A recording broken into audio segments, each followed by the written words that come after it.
This story just being reported from the New York Times. And the heading is Russian hackers have infiltrated U.S. and European water and power plants with the potential to sabotage them, the Trump administration has said. And just reading from the article, it says the United States officials and private security firms saw the attacks as a signal by Moscow that it could disrupt the West's critical facilities in the event of a conflict. And that's one of the problems with being a nation or even a group of nations that is solely dependent upon technology to keep itself on the power grid. That's also what some military analysts believe could be a problem for the United States because they depend too much on technology such as satellites and things of that nature. In fact, much of our defense system is run on satellites. That's why it's becoming more and more important to be first in things such as hypersonic missiles and what has been in the news lately about being first to have some type of a space team or space force. Certainly that is the next frontier that many in the global intelligence field believe will be where the next battles will be fought. Now, getting back down to earth on this one, it says that, and Debka Files reporting that President Trump has decided to postpone his peace plan indefinitely. In fact, it's being rumored that he may postpone it for as long as up to a year to possibly 2 years. And here's what the article says. On Wednesday, March 14th, President Donald Trump decided to take the plan off his immediate agenda.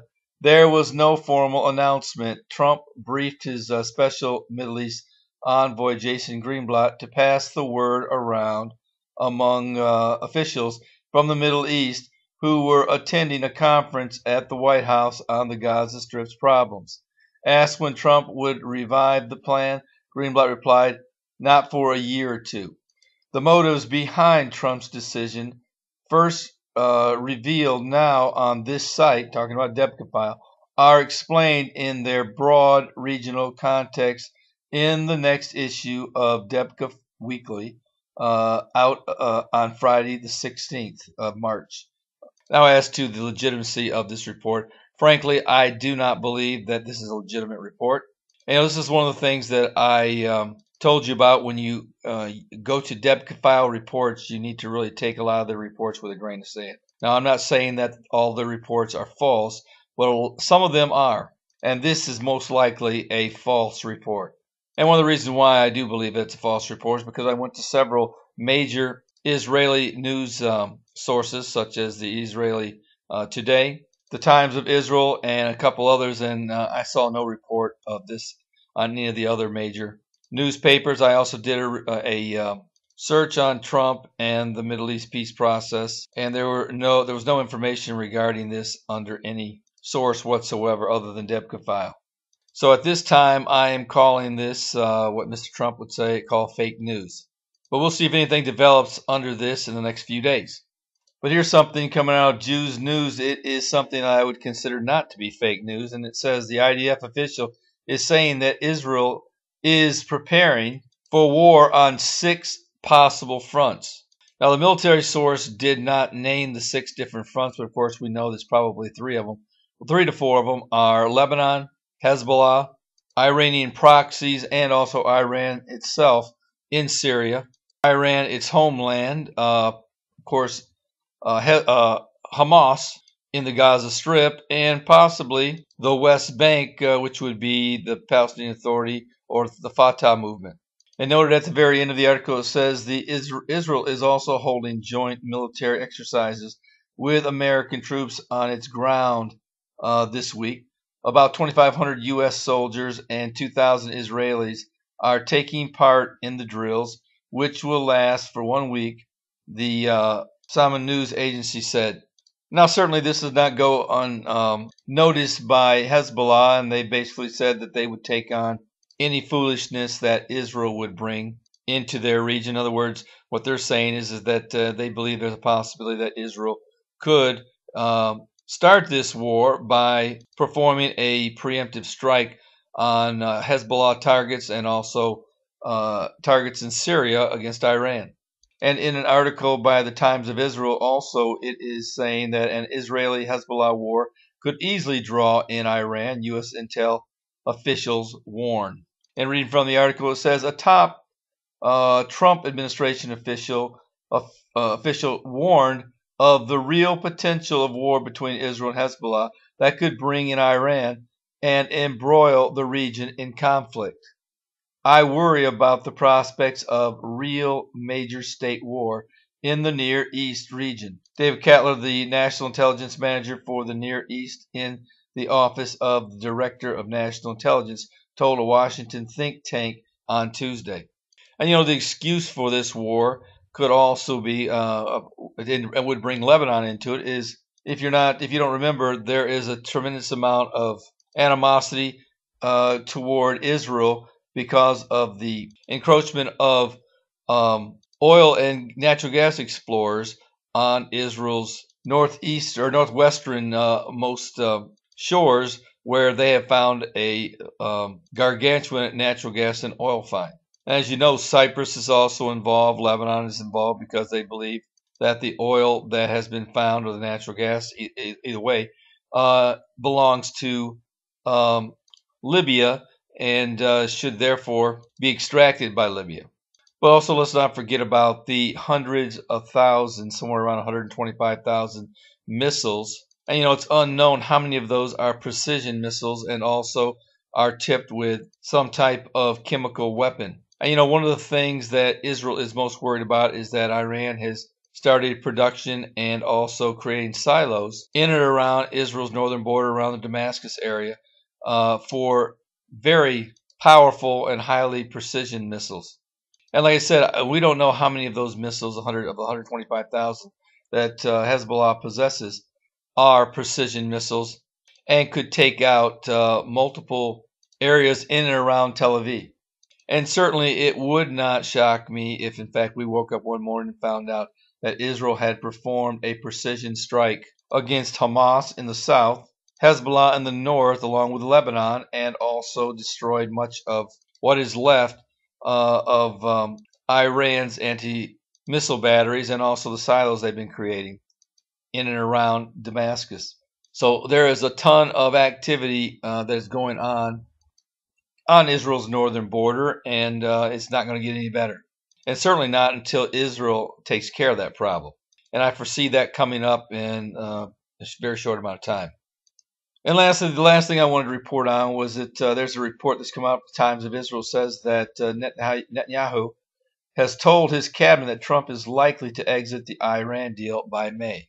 Certainly, Mr. Trump has been threatening to do so if the European partners did not come up with a better resolution in a certain amount of time. And it seems like that all they've done is kind of doctor it up to try to make it look presentable, but you're simply not going to fool Mr. Trump just by maybe rearranging a few things. So by all counts, Mr. Trump, the grapevine is saying that Mr. Trump is going to drop this Iran deal sometime in May. And who knows, it may be announced at the groundbreaking ceremony for Israel's U.S. Embassy move that will take place on the 70th year anniversary. And Mr. Trump may make that announcement himself while he's there. Oh, and one more thing I want to mention, that was Saudi Arabia has vowed that if Iran obtains nuclear weapons, they would pursue them themselves. So that's just one more reason why Mr. Trump needs to put pressure on the Iranian regime. Now, whether or not that will actually prevent this situation from happening, we don't know. It's kind of like the North Korean situation. Many believe that North Korea is talking a good game, but the good game that they're talking is only to buy time in order to actually become a full-fledged nuclear program.